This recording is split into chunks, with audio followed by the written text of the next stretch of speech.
Səhər saatı. Sabahınız xeyir dəyərli dostlar, dəyərli dinləyicilər, həmçinin izləyicilər. Səhər saatı proqramını dinləyirsiniz. Mən Xanlar Metiyevin təqdimatında. Bizi həmçinin izləyə bilərsiniz sosial şəbəkələrdən, Facebookdan və YouTubedan. CBC.FM Azərbaycan yazmaqla bu gün dəyərli dostum, fotoqraf Gilavar Fotoklubunun idarə heyətinin sədri Rəşad Mehdiyev qonağımızdır. Sabahınız xeyir Rəşad, necəsiniz? Salam, hər vaxtınız xeyirli olsun. Çox sağ olun. Gününüz uğurlu olsun. Minnətdaram. Rəşad müəllim, tədbirlərimiz çoxdur, bilirəm, amma gəlin nə də ölkəmizdə keçirilən o nəhəng tədbirdən danışaq. VUF 13-dən şəhərsalma forumundan və şəhərsalma forumunda sizin də bir, belə deyək, pavilyonunuz oldu. Yəni, həqiqətən böyük bir yer idi və ölkəmizi təmsil edədiniz orada. Bununla bağlı istəyərdik danışaq. VUF-da Gilavar Fotoklubu özünü necə orada təqdim etdi? Çox sağ olun. Bəli, bu il ölkəmizdə may ayında Ümumdünya Şəhərsalma Forumunun VUF 13 ilə bağlı böyük bir tədbir keçirildi. Amma ona qədər isə artıq Azərbaycanda memarlıq və il idi, deyənə ölkə basın sərəncamı ilə və biz bunu hər ikisini ortaq götürərək və BMT-nin Yun Habitat, yəni şəhərsalma ilə bağlı olan bölməsinə müraciət elədik və birgə bir foto müsabiqənin həyata keçirilməsini təklif elədik və sağ olsunlar ki, bunu qəbul edilər və biz təxminən yanvar ayında beynəlxalq bir foto müsabiqəyə başladıq. Mənim şəhər dünyam, ingiliscə My Urban World kimi tərcümə olundu və həmin yarışmaya dünyanın 70 yaxın ölkəsindən 2000-dən artıq foto bizə böyük bir məkan orada sərgilədik biz, məkan ayrıldı və 30 foto yerləşdirmişdi və bizim gözlənimizdən də belə uğurlu oldu. Nəyə görə? Çünki biz həmin o urban hissəsi var idi, bir pavilyonlar var idi. Orada biz açıq sahədə bunu nümayiş etdirdik və həm Azərbaycanlılar, həm xarici qonaqlar həmin sərgiyə böyük maraq göstərdilər. Onun qarşısında şəkil çəkdilər, onları fotolarını çəkdilər, vizuallar çəkdilər və bu biz üçün bir xoş idi və eyni zamanda həmin bir atmosferdə bir əlavə bir qatqı qatırdıq ki, həm müxtəlif ölkələrin pavilyonlara, həm də həmin ölkələrdən iştirak edən dövlətlər gəlib artıq öz fotolarını görə bilir, öz ölkələrinin fotolarını, şəhərlərinin fotolarını görə bilirlər. Daha çox hansı tip fotolar seçilmişdi? Burada əsas mövzu yəni şəhərlə bağlıdır. Eyni zamanda şəhər deyəndə şəhər salma ilə bağlı müəyyən arxitektura binaları var idi və yaxud da hansısa bir tikinti prosesi gedən vaxt var idi. Sırf o şəhər salmaya nə aiddirsə, ola bilsin ki, orada şeylər var idi. Yaşıl enerji ilə bağlı var, yaşıl iqtisadiyyatla bağlı idi. Çünki artıq o bir hissəsi də artıq hamısı yaşıllaşmaya doğru gedir. Yəni bu hissələrdə var idi. Ağıllı şəhərlər var idi və bu cür fotolar əsas üstünə götürülmüşdü və 30 fotonun hamısı bir-birindən fərqlənirdi və ona görə də insanlarda nə ilə fərqlənirdi? Birincisi olaraq hamısını yəni dediyim kimi 2000 yaxın foto göndərilmişdi və hər biri peşəkar fotoqraflar tərəfindən çəkilən bir fotolar idi və xarici fotoqraflar. Bəli, yəni həm xarici, həm Azərbaycandan olanlar da var idi və həmin o fotoların seçimi də 5 ölkədən olan Azərbaycan daxil olmaqla beynəlxalq foto təşkilatlarının rəhbərləri tərəfindən idi və Azərbaycandan isə Azərbaycan foto müxbiri idi, yəni o beynəlxalq dərəcəli fotoqraf idi və onlar seçilmişdilər və daha sonra isə o qaliblərin seçilmə mərhələsi idi və onlar artıq bütün bu parametrləri bilirdilər və ona uyğun seçilmişdi ki, şəkillər ki və həm onların qarşısında qoyulmuş ki, həm o fərqli müxtəlif mövzuları hamısı birləşdirilsin və insanlar eyni şəkillərdə məsələn oxşar şəkillər görməsinlər və təbii ki, onlar da bu müsüzlər, peşəkar müsüzlərdir, illərlə bu sənətdə olan insanlardır və ona görə bu istiqamətə yönlənmişlər. Azərbaycandan kimlərin fotoları var idi? Azərbaycanın Kərim Abbasovun, Allah Kərim Abbasovun fotosu qalib olmuşdu və bulvarda çəkilən bir foto idi. Orada da müxtəlif nədir o da şəhərsalma ilə bağlı belə qəşəng bir kompozisiya qurmuşdu və çəkmişdi o şəkli. Amma təəssüf olsun ki, yalnız orada dediyim kimi bizim Azərbaycan fotoqrafları az olduğuna görə, yəni qaliblərin arasında. Çünki 2000 foto arasında və 500-dən artıq müəllif var idi və rəqabət çox böyük idi və güclü idi və dediyim kimi o fotoqraflarının çoxsu beynəlxalq status olan fotoqraflardır ki, bu yarışmaya qatılırlar, bu cür yarışmalara. Bu cür yarışmalara indi biz qarşıda olan yarışmalardan danışacağıq və həqiqətən maraqlıdır. Çünki hər dəfə sizin paylaşımları görəndə deyirəm ki, özdə yazır ki, Global Foto Klubunun yeni bir uğuru və üzümüz falan kəs getdi falan yerdə qalib oldu və həqiqətən də bu çox sevindirir. Çünki foto cəmiyyətində, foto cəmiyyətində bu ictimaiyyətlə ümumiyyətlə o bir təşkilata ehtiyac var idi. Düzdür, sizdən başqa da təşkilatlarımız var, amma rəqabət mütləq şəkildə lazımdır. Hamı bir amal üçün çalışsa da sadəcə rəqabət mütləq şəkildə lazımdır ki, daha faydalı olaq, daha yaxşı olaq, daha keyfiyyətli olmaq üçün bu mütləqdir. Sizin yeni bir layihəniz də var, mən bilən, mədəni tarixi və arxeoloji abidələrlə bağlı və ona start vermisiniz, yoxsa ki necə? Bəli, bizim o mədəni tarixi və arxeoloji abidələrlə bağlı bir layihəmiz var. Mədəniyyət Nazirliyinin dəstəyini həyata keçirilir. Bu əslində bu ötən ildən başlayıb. Ötən ildə bir layihə oldu və bu isə onun davamı kimidir. Ötən il biz bu işğaldan azad olan ərazilərdə biz bu layihəni həyata keçirdik və həmin abidələrin fotolarını çəkdik. Təəssüf ki, orada olan abidələrin demək olar ki, çoxsu dağılmışdı, amma biz bunu yenə də fotolarını çəkirdik və sonda olaraq bir veb sayt hazırladı və veb saytı həmin fotolar yerləşdirildi. Bu il isə artıq ölkənin qərb bölgələrinə səfər olundu və orada olan tarixi, mədəni abidələrimizi, arxeoloji abidələrimizi fotolar çəkildi və həmin layihədə uğurla həyata keçirilib və artıq yekunlaşıb, amma sadəcə onun təqdimat mərasimi qalıb və bu layihənin davamı olaraq həm veb sayt artıq yeniləndi, əlavə bölmələr əlavə olundu ora. Eyni zamanda isə bir mobil tətbiq hazırlanır və yaxın günlərdə gələn həftə artıq bunun təqdimatı olacaq. Həm veb saytın yenilənmiş versiyası, həm də mobil tətbiqin özünü və eyni zamanda burada özəlliklərdən biri də odur ki, həmin tarixi abidələrin bütün koordinatları veb saytda yerləşdirilmişdir. Bu dəfə isə artıq xəritə kimi hazırlanır və xəritədə o nöqtələr yerləşdirilib. İnsanlar həmin o xəritəyə daxil olanda bölmələr üzrə və yaxud kateqoriyalar üzrə daxil olarkən istədiyini seçib və bölgə üzrə seçib həmin ora mobil telefonda Google xəritə üzərindən düyməni sıxaraq olduğu məkandan birbaşa ora gedə biləcək və bu cür şey olub.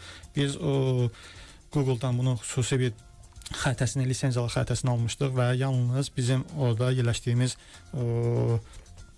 abidələr yer alıb. Həmin o abidələrdə Nazirlər Kabinetinin siyahısı var, yəni abidələrlə bağlı həm onlar yer alıb, həm o yeni aşkar olan abidələr var ki, hər ki onlar gələcəkdə o siyahıya salınacaqlar. Onlar da artıq orada var ki, həm də insanlar görə biləcəklər ki, bu hansı digər ölkəmizdə abidələr var ki, hələ ki siyahı yoxdur, amma artıq tarixi abidələrdir. Yəni yeni aşkar olunur onlar, çünki bəzi yerlər var ki, baxmayaq ki, həm işğaldan azad olan ərazilərdə və yaxud da digər bölgələrimizdə bu cür abidələr aşkarlanır və zamanla da siyahı salınır. Və çox istəyək ki, gələcəkdə artıq bunun Azərbaycan digər bölgələrində də biz bunu həyata keçiririk və həm xəritəni zənginləşdirək və mobil tətbiqin də digər iOS mobil telefonlar olan hissəsində biz hazırlayaq və istifadəyə verək. Nə qədər şəhər, rayon gəzmisiniz? Deməli, hazırda bizdə 9 bölgə üzrə, yəni işğaldan azad olan ərazilərdən Şuşa başda olmaqla Xankəndi, Xocalı, Xocavənd, Laçın hissələridir. Ölkənin qərb bölgəsində isə Tovuz, Ağstafa, Gədəbəy və Goranboy əraziləridir. Qeyd edim ki, bu hər bir kəndi biz qeyd edirik. Məsəl üçün, bu abidələrin yerində olan kəndləri və çox bəzən olur ki, şərait olmur. Bəziləri yolsuzluq hissələrində yerləşir, bəziləri dağlarında yerləşir və orada çox müəyyən bir zaman aparır ki, sən orada birbaşa gedəsən və həmin orada abidənin müxtəlif rakurslardan fotolarını çəkəsən və eyni zamanda dəqiq koordinatlarını vurmaq üçün biraz zaman aparır və ona görə də biz həm çalışırıq ki, bu yaxşı olsun, ona görə hələ ki 9 bölgə üzrə və 200-dən artıq abidə haqqında məlumat yerləşdirilib. 200-dən artıq abidə haqqında məlumat yerləşdirilib. Mədəniyyət Nazirliyi sizə bütün o informasiyaları verir, siz fotolarla təmin edirsiniz. Bəli, biz də eyni zamanda bizə bu layihədə müəyyən qurumlar da kömək edir. Onlardan bir də mədəni irsin qorunması, bərpası üzrə Dövlət Agentliyi ki, sağ olsunlar ki, olan əməkdaşlar da bizə hər zaman dəstək göstərirlər. Həmin o hadisə haqqında məlumatları da təqdim edirlər ki, bizə daha rahat olur ki, həmin o yerlərə gedib çataq. Yerlərə gedib çatım. Sadəcə mənə maraqlıdır ki, sizə belə ən təəccübləndirən bizim bu abidələrimizdən hansılar oldu ki, həqiqətən dediniz ki, mənim xəbərim yox idi. Bəli, bəzən olur ki, məsələn biz getdik, məsələn sonuncular deyək Gədəbəyə bilirik ki, orada körpülər var, Siemens körpülərdir ona müxtəlif. Amma onların məsələn sayı müəyyən qədər sayı var. Bəzən biz görürdük, amma elələr görürük ki, tapılıb həm sonradan tapılıb elə. O hər iki düzlüyə olan inventar nömrəsi yoxdur. Amma artıq o gələcəkdə olacaq. Məsələn biz bunu görürük ki, bunların sayı daha çoxdur. Yəni biz orada 3 bilirdik, görürük ki, biraz daha artıqdır və salamat qalanlar. Məsələn, sonra biz Ağstafa rayonunda biz mağaralar kompleksi var. Getdik ki, dağların çox çətinlə gedirdik ora. Dağlarda mağaralar var. Mağaralar kompleksidir. Bəzən gedə də bilmədik biz. Çox çətin idi. Yəni o da artıq xüsusi avdanlıqlar olsun, yəni o belə deyək də dağçılıq əşyalar olsun ki, sən orada gedə bilərsən. Amma biz onların da fotolarını çəkdik və o biraz maraqlı idi. Çünki mağaraların içində rəsm məsələləri var idi. O vaxtdan qalmışdı. Mağaraların içərisində rəsm məsələləri. Bəziləri o süni mağaralar olub, amma bəziləri isə təbii mağaralardır. O biraz maraqlı idi. Necə süni? Sonradan yaradılan var idi. Yəni insanlar amma çox təbii olan mağaralardır. O dağlarda idi və o da həmin də o Gürcüstan olan bir sərhədi bir hissəsindədir. Sağ olsun ki, bizə o dövlət sərhəd xidməti də bizə şərait yaratdı ki, biz o həmin əraziyə keçək. Çünki o biraz sərhədi bölgəsi olduğuna görə oradan yalnız xüsusi buraxılışla keçmək olur. Və daha sonra isə o müəyyən bir qallarımız var idi ki, məsələn Koroğlu qalları var ki, o da qalxanda məsəl üçün biz o təxminən bir yağışlı hava idi, yadıma gəlir ki, 500 metr qalxmağı oldu. Sonra təzən düşəndə də bəzi çox çətinlə idi və görürsən ki, necə istehkamlar olub o vaxtı. Sonra qalaça sözünü bildik biz. Qalaçalar nədir? O da kiçik o qalaya oxşar, həm belə qorunmaq üçün, müdafiə olunmaq üçün bir ərazilər idi və biz bunları gördük və Gədəbəydə biz bunu gördük qalaçanın birində. Sanki nəhəng bir daşlar var idi ki və o vaxt biz belə deyək də o sikloplarda, yəni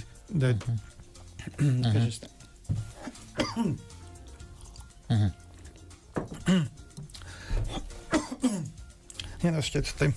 Məsələn, divlər görürük biz. Amma sırf orada elə qayalar var, üst-üstə qoyulmuşlar qayalar və insana qəlbə gəlir ki, bu daşdır. Bu daşları bu hissəyə necə qaldırmaq olar? Və sonra biz o araşdırdıq, o tarixçilərdə belə qənaətə gəlirlər ki, həmin dövrdə bəlkə nəhəng insanlar olublar ki, o qaya parçalarını yuxarı qaldırıblar və oradan tikilər hazırlayıblar. Və bu bizə çox qəribə idi və onlar da hamısı biz fotolarını çəkmişik və onların mobil tətbiq və şəkillər biz paylaşanda görüləcək ki, bizə qəribə gəlir ki, yəni həqiqətən də bəlkə insan qədim dövrlərdə o qaya parçalarını yenə o belə kvadrat şəklində idi, yaxud da düzbucaqlı şəklində idi. Onu necə qaldırırlar yuxarı və bununla bağlı tikili hazırlayıblar orada. Və o bizə Eynən piramidalar kimi, yəni bunda sualın cavabını tapa bilmirik. Bəli, yəni çünki həqiqətən də onu yuxarı qaldırmaq, bir neçə yüz metr yuxarı qaldırmaq biz o şeydə, çünki insan da güclə qalxırsa, yəni piyada yolda qalxanda bəz və dağa qalxan nəfəsi kəsilirsə. Şəhərin düz yerindən ora getmisiniz deyə ona görə biraz çətindir. Çünki adən orada yaşayan insanlar üçün. Yox, o daşları qaldırmaq da bəzi qəribə idi ki, necə qaldırırlar. Bu bizə maraqlı idi. Eyni zamanda təbii ki, indi bizim o yerləri çəkəndə bu yəni həmin abidələr də müxtəlif kateqoriyalara bölünür, özləri bölünürlər. Yerlər əhəmiyyətli, ölkə əhəmiyyətli və dünya əhəmiyyətli. Və çox xoş olur ki, biz dünya əhəmiyyətli bizdə də nə qədər abidələrimiz var, yəni kurqanlarımız var. Qədim yaşayış yerləri olub ki, yəni bunlar və bir Ağstafada idi və dünya əhəmiyyətli bir yaşayış idi, mağara idi orada. Və bunları gördükcə görürsən ki, sənin ölkən artıq nə qədər zəngindir. Nə qədər zəngin tarixə bir malikdir və həqiqətən də bu çox yaxşı bir şeydir və fotoların olması da çox önəmlidir. iOS və Androiddə.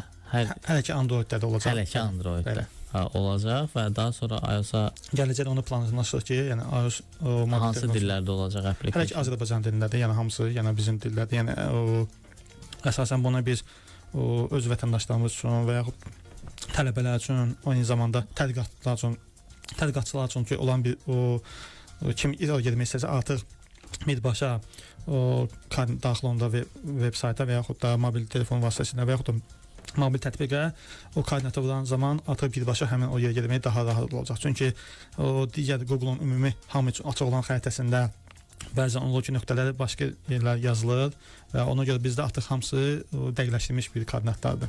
Dəqiqləşdirilmiş koordinatlardır. Çünki birbaşa biz özümüz ora gedirik və oradan hamısını foto və video tapmaq olur, yoxsa ki yox, ancaq fotodur bizdə. Yəni foto hissəsində. Növbəti mərhələdə bunu təkmilləşdirmək baxımından, yəni nə düşünürsünüz? Ola bilər artıq onun üçün artıq o bəli, artıq biz daha geniş komanda böyüməlidir, əlavə maddiyyat lazımdır. Və çox istəyir ki, bizdə ancaq yəni yer səviyyəsindən çəkilən bir fotolardır. Gələcəkdə drone da olsa daha yaxşı olar ki, yuxarıdan çəkilən bir fotolar da daha uyğun olardı. Hətta daha masştablı götürmək üçün, onun o əzəmətini göstərmək üçün həqiqətən də çox lazımdır və düşünürəm ki, insan ayağı hətta getməyən yerə belə o dron rahatlıqla daxil ola bilir. Çünki belə baxanda heç 50 sm eyni uzun yoxdur. Yəni bəzən o ki, məsələn, yaşayış yeri biz ancaq düz yer səviyyəsində onu çəkə bilirdik, öz dayandığımız səviyyədən, amma yuxarıdan çəkiləndə isə daha tam başqa bir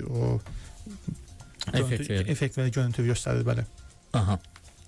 Təqdimat da vaxt olacaq. Adı nədir? Deməli, application, yəni necə biz yükləyə bilərik? Misal üçün, yəni ümumi işləyə olacaqmı, yoxsa ki? Bəli, ümumi də hamı üçün olacaq. Yəni gələn həftə inşallah ki, biz təqdimatını edəcəyik onun və müəyyən qurumların rəhbər şəxslərini dəvət edəcək ki, onlar da bilsinlər. Çünki nəyə görə? Burada həmin mobil tətbiqdə müxtəlif abidələr var. Yəni qeyd edildiyi kimi, istər qədim yaşayış yerləri olsun, istər məbədlər olsun. Məbəd deyəndə həm burada məscidlər olub, həm o kilsələr, həm Alban məbədləri və məsəl üçün ona uyğun bir müəyyən qurumlar var və turizmlə bağlılığı var ki, insanlar daha bəzi yerlərə gedə bilərlər, turizm kimi göstərməyə bilərik. Eyni zamanda bunun həm mədəniyyət tərəfindən, ondan sonra qoduqlar var. Məsələn, qoduqlar idarəsi də oraya gələ bilər ki, biz o gələcəkdə olanın da olduğu qoduqlara gedib çəkə bilərik. Yəni daha icazə almaq məsələsi daha asan ola bilər və yaxud da özləri hansı bir şərait yaratsalar, biz də buna hazırıq. Amma bəli, sadəcə biz bunun üçün əsas məsələlərdən biri maliyyət də lazımdır. Çünki oraya gedib gəlməyib qalmaq və bu məsələlər də olur. Məsəl üçün biz getdik Gədəbəydə çəkiliş edirik və səhərsini oyandıq ki, hər yer qardır və məcbur olduq ki, yəni biz bu təzən olar bir neçə gündən sonra təzən yerə qayıdaq. Yəni bu arada artıq istəsəmiz planların pozulması deməkdir və ona görə də bu işlər maliyyə də bir əsaslı yollardan biridir. 100%. Sizin Mina Qurbanları adlı layihəniz var, artıq neçənci ildir davam edir? Bəli, Mina Qurbanlarına bağlı birinci layihəmiz bizim təhlükənin kulminasiya nöqtəsi kimi başladıq bu layihənin adını və həmin zaman biz Mina Qurbanlarının fotolarını çəkdik və ilk olaraq Çexiyanın paytaxtı Praqa şəhərində 2 gün ərzində foto sərgi həyata keçirdik. Daha sonra ötən il isə biz Mina Qurbanlarının Avropa sərgiləri adlı oldu layihəmiz və həmin zamanda biz 4 Avropa ölkəsində 5 şəhərdə layihə həyata keçirdik və onun daha sonra isə biz izləyirik ki, nəticələrinə baxardıq və görürdük ki, effektiv var və ona görə də məsləhət bilindir ki, bu ildə biz də onu davam elətdirək və yenə də bu ildə bir neçə Avropa ölkəsində, eyni zamanda Vyetnamda da bəli, keçirilməsi nəzərdə tutulur, yəni bu sərginin və biz bunu 5 Avropa ölkəsində, yəni 6 şəhərində keçirmişdik və bu çərçivəsində Azərbaycan şəhərsalma kampaniyası var idi və həmin kampaniya çərçivəsində ilk dəfə olaraq Bakıda açıq havada biz bunu keçirdik, bu sərgini və bizim öz insanlarımız da bunu sərgini öz yaxından gördülər. Çünki biz Bakıda ancaq qapalı məkanlarda keçirirdik. Bu dəfə isə Bakının mərkəzində Fəvvəllər meydanı yaxında Ədəbiyyat Muzeyinin qarşısında biz bunu keçirdik və bildiyimiz o Tarkov deyilən ərazidə nizam işləsin. Yəni bu da artıq yəni biz bir Avropa ölkəsində gəldik. Şimdi Azərbaycan Avropa ölkəsi sayıldığına görə və daha bir Avropa ölkəsi artıq 6-cı ölkə oldu, 7-ci şəhər və daha digər ölkələrdə nəzərdə tutmuşuq. İnşallah ki, danışıqlar gedir və eyni zamanda işğaldan azad olunan ərazilərdə bu sərgini göstərəcək ki, insanlar bu insanları görsünlər və başa düşsünlər ki, nə qədər mina çox təhlükəlidir.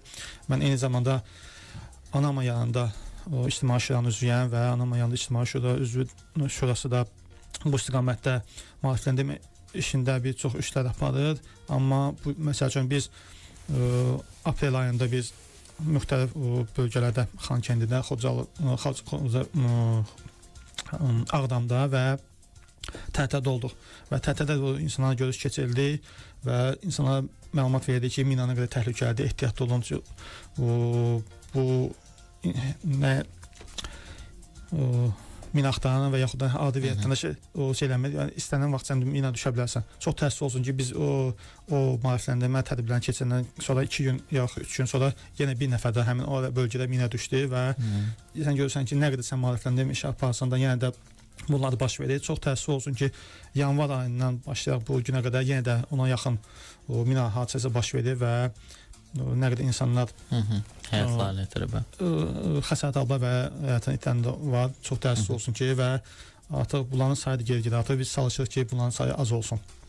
Və mənə maraqlı olan bu Avropa şəhərləridir. Avropa şəhərlərində ölkələr eyni mi olacaq, şəhərlər mi fərqli olacaq, yoxsa ki necə seçilir? Yox, biz bu dəfə artıq biz planlaşdırıq ki, İtaliya, Bosniya-Hersegovina, Xorvatiya və Avstriyada olsun və hələ ki bu ölkələr hədəf kimi götürülüb.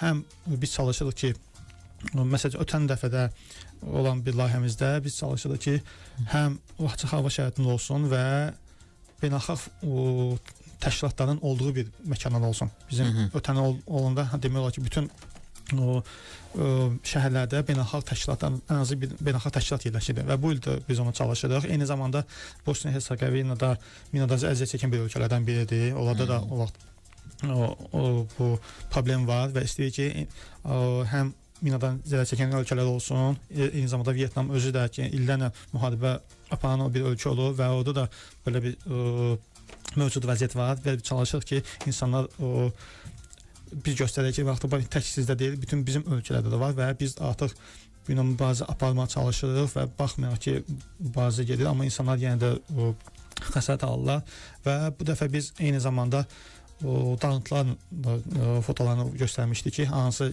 işğaldan olan ərazilərdə dağıntılar var idi, udbisi həyata keçirilmişdi və yenidən qurbanı biz göstərmişdik Bakıda olanda və eyni zamanda onun çərçivəsində oldu bu və nəyə görə biz bunu elədik? Çünki minalar dağıntılar olduğu hissəyə getməyə imkan yaratmır və imkan olmadığına görə sən yenidən qurmaya bilmirsən.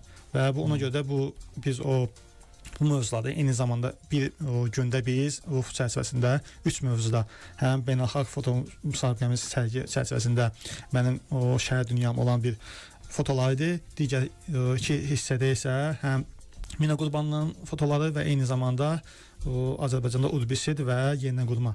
Bunlar hamısı bir-birinə bağlı olan bir şeylər idi yenə və göstərirdi ki, mina problemi həm insanlara xəsarət yetirir və onların səhhətinə, sağlamlığına və eyni zamanda həyatlarına, eyni zamanda yenidən qurma işini aparmaq üçünsə, bu dağıntılarda yenidən qurma işini aparmaq üçünsə, ona maneçə törədir və ona görə birbaşa bu bağlı idi. Birbaşa bağlı idi. Və demək olar ki, verilişimiz yekunlaşır. Hardasa bizim 5-6 dəqiqəmiz var və mənə maraqlı olan foto sənətinin ümumiyyətlə Azərbaycanda 165 illik qeyd ediləcək və kifayət qədər böyük bir tariximiz var. Yəni mən belə düşünürəm.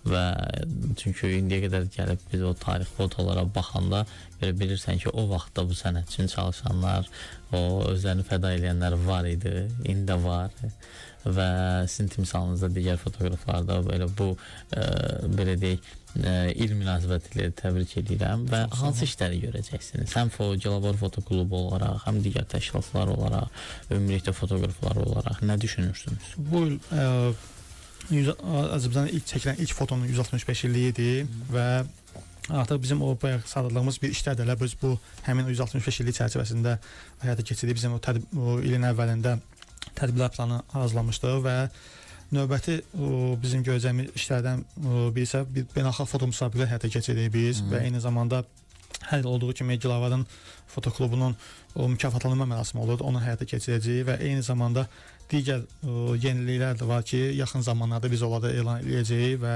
hansı yeniliklər istiqamətdə işlər gedir.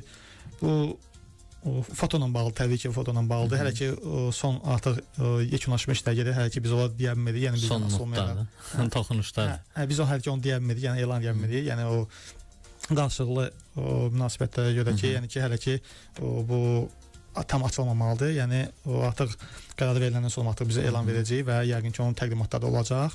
Hə. Və təbii ki, yəni ilin sonuna qədər də yəni də çalışacaq foto ilə bağlı hansı bir təşkilatlarla birgə layihələr həyata keçirmək istəyir, biz buna da açığıq və birgə layihələr həyata keçirməyə hər zaman dəstək göstərməyə hazırdır. Çünki Azərbaycan fotoqrafiyası dünya fotoqrafiyasında özünü yer tutan bir hissəsidir. Çünki bizdə fotoqrafiya neft bundan sonra yaranır və bəzi indi inkişaf edilmiş ölkələr var ki, orada fotoqrafiya Azərbaycandan sonra yaranır. Və bu bizim üçün bir xoşdur ki, Azərbaycan foto sahəsində də onlardan daha biraz qədimdir. Qədimdir. Və mənə sadəcə bir məsələdə maraqlıdır. Bu sizin layihələrdə Qarabağa aid olan hissə, yəni mina qurbanları daha çox istiqamətindədir. Mənə maraqlıdır ki, Qarabağın yenidən qurulması adlı bir foto sərgi keçiriləcəkmi, yoxsa xaricdə tutalım ki, yəni biz göstərə bilərikmi ki, tutalım ki, 30 il müddətində nə günə qoyulub, bizim qurbanlarımız nədir və indi necədir? Bəli, biz artıq bu varmı layihədə? Bakıda biz onu qeyd elədik və düşünürük ki, bir neçə fotonu da biz mina qurbanlarına yanaşı, eyni zamanda yenə dağılmış və yenidən qurulma ilə olan fotoları biz əks elətdirək ki, yəni minalar təkcə insanlara deyil, eyni zamanda tikinti quruculuq işlərinə mane olur və biz düşünmüşük və bir neçə fotonu da istəyirik ki, biz onları aparaq ora və sərgiləyək ki, insanlar bütün bu ilə bağlı olan fikirləri formulasın. Təəssürat yaransın. Çox təşəkkür edirəm Rəşad. Var olun. Çox sağ olun, minnətdaram dəvət üçün. Və Səhər Saatı bununla da yekunlaşır. Siz isə bizi dinləməkdə, eləcə də izləməkdə davam edin. Bugünkü qonağım Cəlavar Fotoklubunun idarə heyətinin sədri Rəşad Mehdiyev idi.